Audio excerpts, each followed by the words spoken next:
Hello, welcome to another Satisfactory video. My name is Cyan, and today I want to go over some starter builds to get you up and running in the early game. Let's say you've been playing Satisfactory for a little bit, got a couple of builds down on the ground, but you want to start cleaning things up, building on these fabled foundations that people talk about, maybe even having builds run at 100% efficiency. Crazy. I don't know.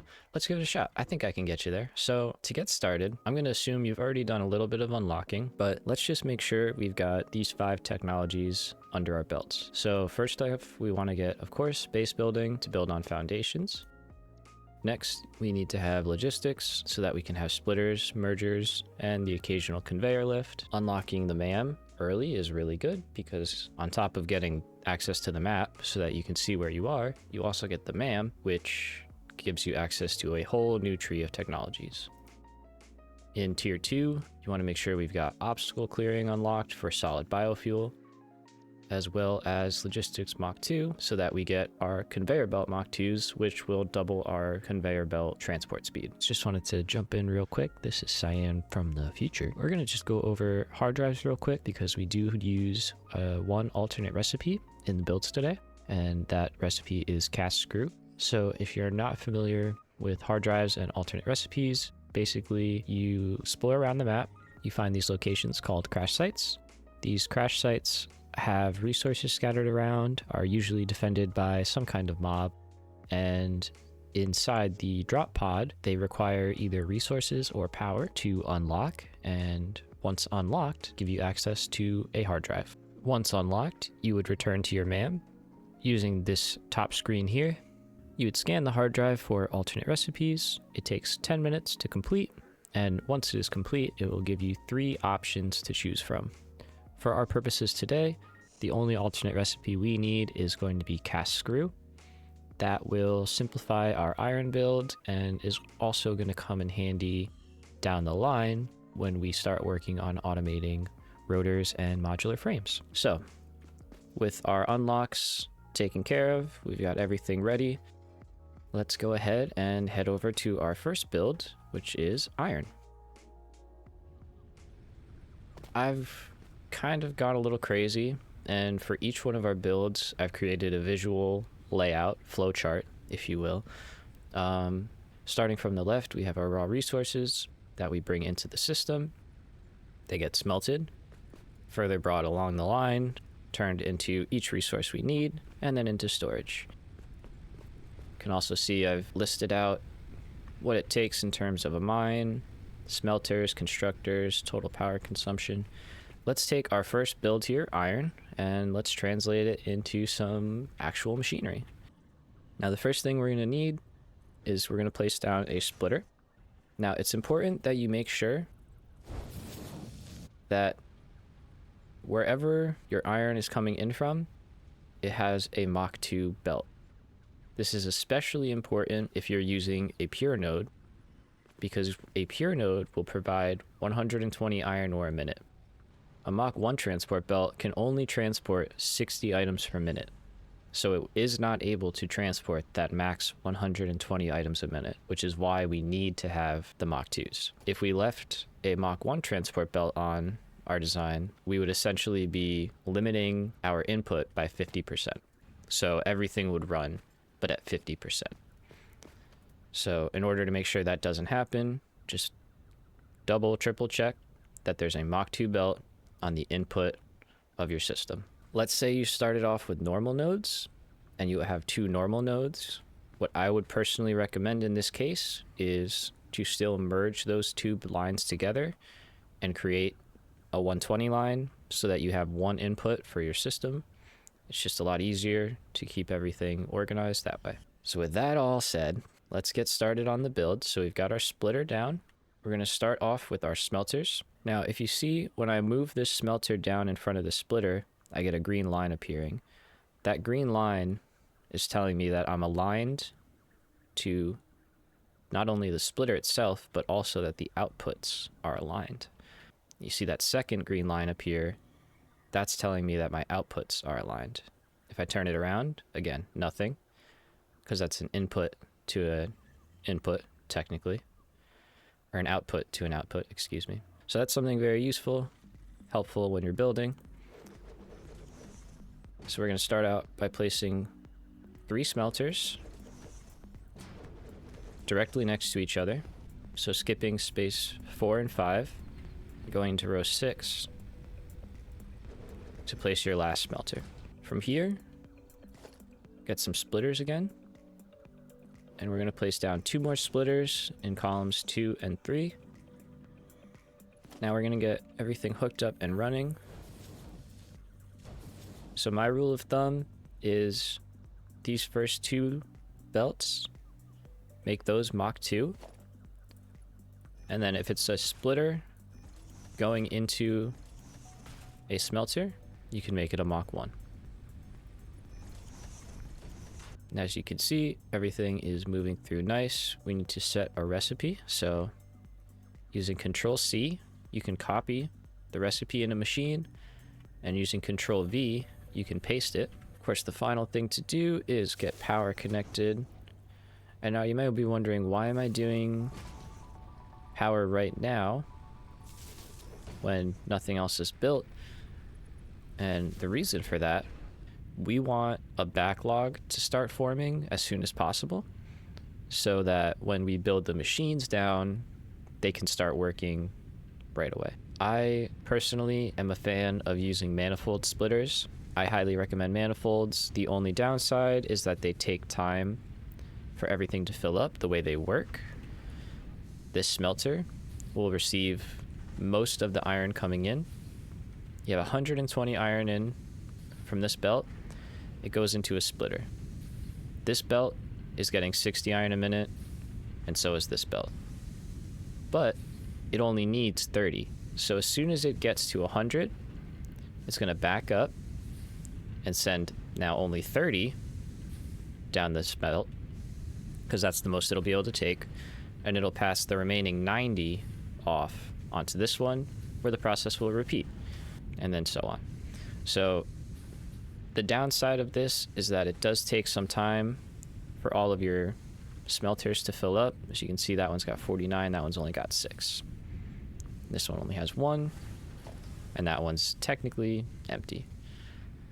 So that's why another reason is you start this early and you let it start to build up and basically backfill before you add production to it. So with our smelters working, we're going to move on to our constructors. Starting in the 4th row, all the way to the left, we're just going to place a solid line of constructors all the way across. Just like that. And again, starting from the left, we're going to set our recipes so that we don't get confused when we're hooking up our machines. So our first 2 constructors are going to create iron plates. As we can see, there's our 40 iron plates. Next, we wanted 45 iron rods, and that's going to be 3 constructors set to iron rods, so we can do that. Control C, Control V, Control V. Awesome. And then these last 2 constructors we have set to making screws, but I'm sure you're asking, well, don't you need iron rods to make screws? And technically, no, you don't. The power of cast screw is that normal screw recipe requires you to make iron rods first. Cast screws, on the other hand, allow you to immediately take in iron ingots and output more screws per minute. So your constructor is more efficient in terms of energy because it's producing more of an item than the normal recipe. You also don't have to create intermediate item, iron rod, so you're saving energy there. So in the long haul, it's just a much better recipe to use because it cuts out an intermediate item. Okay, so back to setting recipes. We've got our cast screw here. Here's where the underclocking comes in handy. Instead of 50, because we don't need 100 screws in the early game, we're going to cut this down to only make 30 screws a minute. Copy and paste it over, and you'll see that's reduced our consumption down to 7.5 ingots per minute. So let's go back to our flow chart real quick. And you can see we've got 2 constructors at 7.5 iron ingots per minute. That's a total of 15 iron ingots per minute. 45 iron rods, which cost 45 iron ingots, 40 iron plates, or 60 iron ingots. So if you use 60 plus 45 plus 15, we get our nice 120. But let's get the rest of this running. So we know that our plate production requires 30 ingots per minute. So that's 1 smelter's worth of iron, right? 30 ingots. So for these two, we can directly hook them up. We know our ingots only take 15, which is half. So that's where our splitter is going to come in handy. And we can hook up the first 2 iron rod smelters, or iron rod constructors. And last, we know that we need 15 for this iron rod, and we need 7.5 here, 7.5 here. So that's 30. So we can get away with using 1 splitter again and hooking everything up. Now, just like earlier, this is a manifold splitting setup. So technically, the iron ingots here will be undersupplied until both of these machines fill up and send the excess over. Now, with everything connected up with belts, of course, the only thing left to do is set up our power. We're going to assume we're all using Mach 1 power poles here. We don't have access to Caterium yet. So we're just going to keep it simple. And bridge your connection over.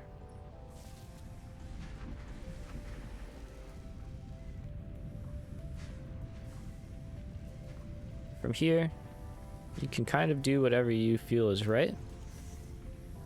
It's a matter of sending the resources to their desired storage location. But the idea is that it's nice, it's compact, and it's efficient. And with that, iron is all done. So with our iron build rocking and rolling, we're going to shift our focus over to the next one on the list, being copper. Now, copper is a little different in that I don't typically build it all at once. Usually, I'll split it up into 2 pieces and build one at a time. The initial setup is for wire and cable and consumes 60 copper ingots a minute. And then the expansion for the second part is when we unlock copper sheets with part assembly, and that consumes the remaining 60 copper ingots per minute. So it's very similar to iron in the fact that it requires 120 copper ore per minute to go in. You can get it from the same types of resource nodes. You again need a total of 4 smelters. Want to make sure you got that Mach 2 belt on the input. And without any further ado, let's get into building copper. Hi, Manta. A 7x8 this time. And again, starting out in our bottom left-hand corner. Just like before, I'm going to take a splitter and connect up your input. From there, I'm going to grab our smelter. Just like before, line it up with that splitter. From here, we're going to take another smelter, placing it in the 3rd column.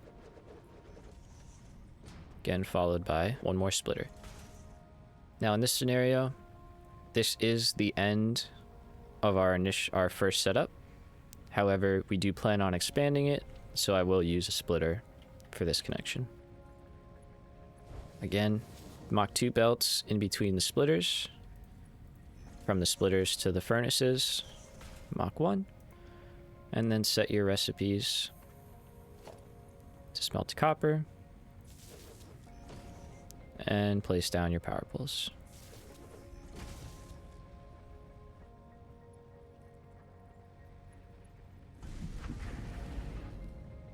So we've got our copper smelting. We're going to grab our constructors again. Going into row 4, we're going to place down 4 constructors in a line and set all of the recipes to make wire.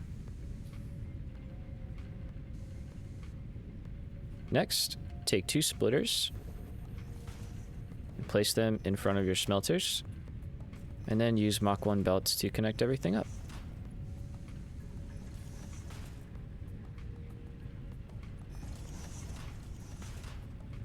Of course, run your power.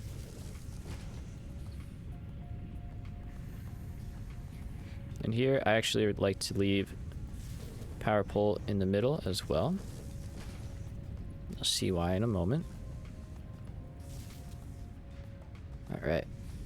Now at this point, we've established our wire production.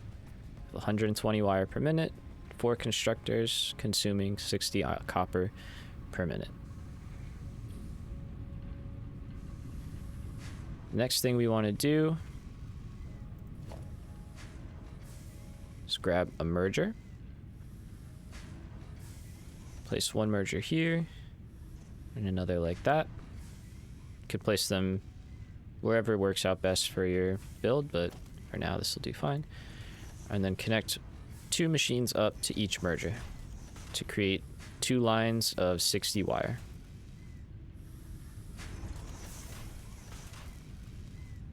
From here, we're going to take 1 more constructor going into row 6. And you're going to want to line it up with whichever merger you prefer. It can be either one. Connect it all up with Mach 1 belts, and you're going to set your recipe to produce cable. Of course, we've got to run power, which is where our last... Oh, actually.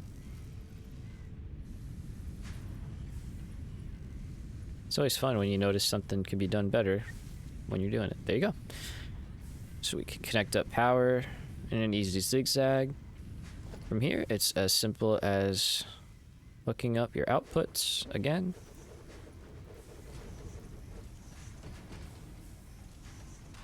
With that, phase 1 or part 1 of copper is done. You're producing now 60 wire a minute and 30 cable a minute. Now from here to add copper sheet production, it's incredibly easy. So if we wanted to make, let's say, 30 copper sheets a minute, that would consume the remaining 60 copper ingots that we had left. And 30 items a minute, that's a good number. We like that number. All right, to expand copper, we're going to get started by placing a splitter in column 5, connecting that up with the belt. We're going to grab our smelter and line that up with the splitter and the existing smelters. We're going to skip 1 space and place our last smelter. Of course, use our Mach 1 belt now because we are done with this line. And place down your power poles.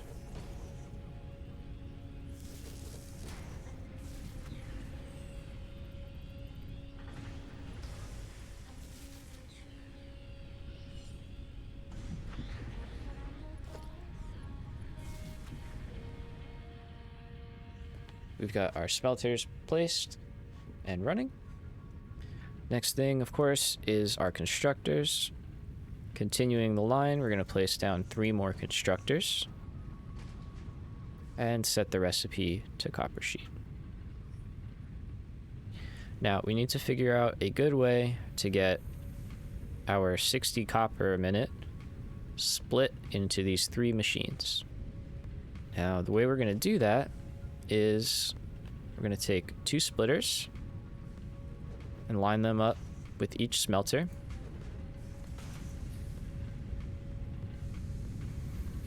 We're going to take a merger, making sure it's lined up with this center machine.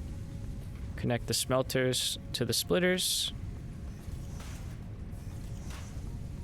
the splitters to the machines, the central merger, and lastly, the center machine.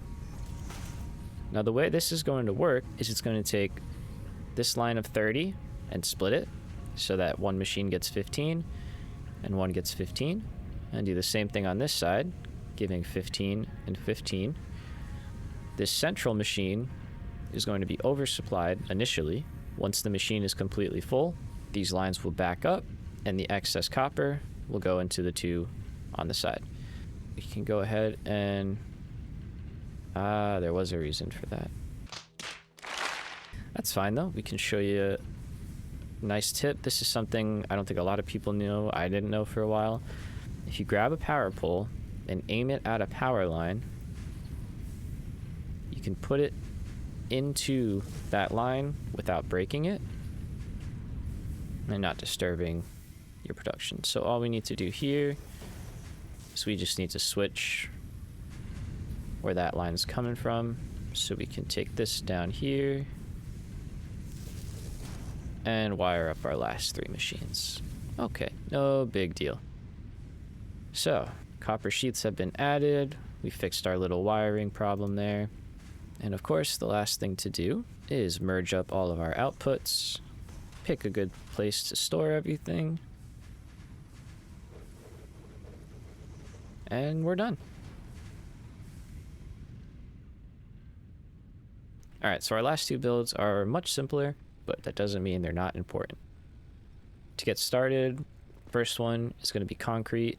Now, I would recommend honestly building this one before copper. Concrete is super simple, and with overclocking, we can get it so that it is running at 100%. To get started with concrete, it's going to be quite simple. First, we just need a 3x4 platform. We're going to place down one splitter right in the middle. We're going to take 3 constructors, starting in row 2, place them right in a line. Everything is processed right through the constructors. Using Control C and V, we're going to set all of our recipes. We're going to take our central constructor here, and we're just going to drop it down to make 10 concrete per minute instead of 15. By doing that, we reduce our consumption by 15 limestone. We have 45, that's 90, plus 30 is 120. Now our output is brought to 40 items a minute, and the best part is the machines will all be running with no random power spikes. So with that, we've got our machines set up. Of course, we're going to take our Mach 2 belt in to our splitter. Mach 1s only. And lastly, we're going to run our power. Just like all of our other builds, simply place down a merger and have everything route to your storage location. For the last build of the video, we keep it nice and simple. Just going to make a solid biofuel constructor that's going to convert 120 biomass per minute that we handcraft into 60 solid biofuel a minute. Now that 60 solid biofuel is going to power 12 biomass burners. Those biomass burners consume 4 solid biofuel a minute. So that's if they were supplying their full amount of power, which is 30 megawatts. Now, because we're going to use 12, we're going to provide a total of 360 megawatts, minus, of course, the 4 from our constructor making our fuel. So a total of 356 megawatts. Now, we're not going to be using all of this power. So each generator is going to split and divide the total power load between themselves. So this 4 may go to 3 biofuel a minute. It might go down to 2 biofuel a minute, depending on how much power we're drawing from our total network. To get started, build a 4x4 platform. Moving to the 4th column and in the first row, I'm going to grab a chest with the orange input arrow facing you and the green output facing away. I'm going to place down our first chest and then place another chest immediately on top of that with the green arrow facing you this time. So your 2 chests should look like this, with arrows facing in opposite directions. Next, I'm going to grab a constructor Now, I personally like to keep this close. There's no need to spread it out. So we're going to place down a constructor right in between the second and third foundation. Go ahead and set the recipe to solid biofuel. Next, because our constructor is asking for 120 biomass a minute and we want this thing to work full speed, we're going to use a Mach 2 belt to connect up the constructor and the chest, and then a Mach 1 belt to connect up our output chest. So it's as simple as filling up this bottom chest with biomass, and of course providing this with power. There's 12 foundations, which is the perfect amount for all of our biomass generators. So go ahead, fill up the remaining space with biomass burners. Gonna use our power cables to connect everything together.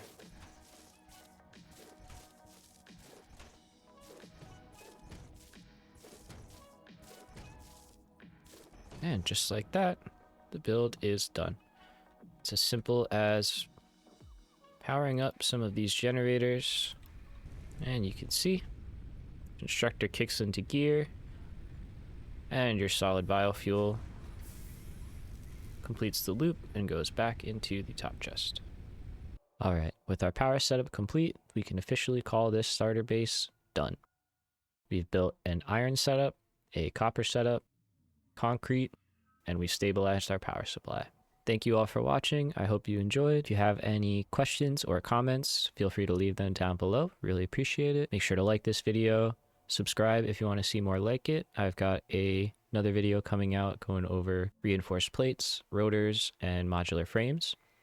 Thank you so much for watching. My name is Cyan, and I'll catch you in the next one.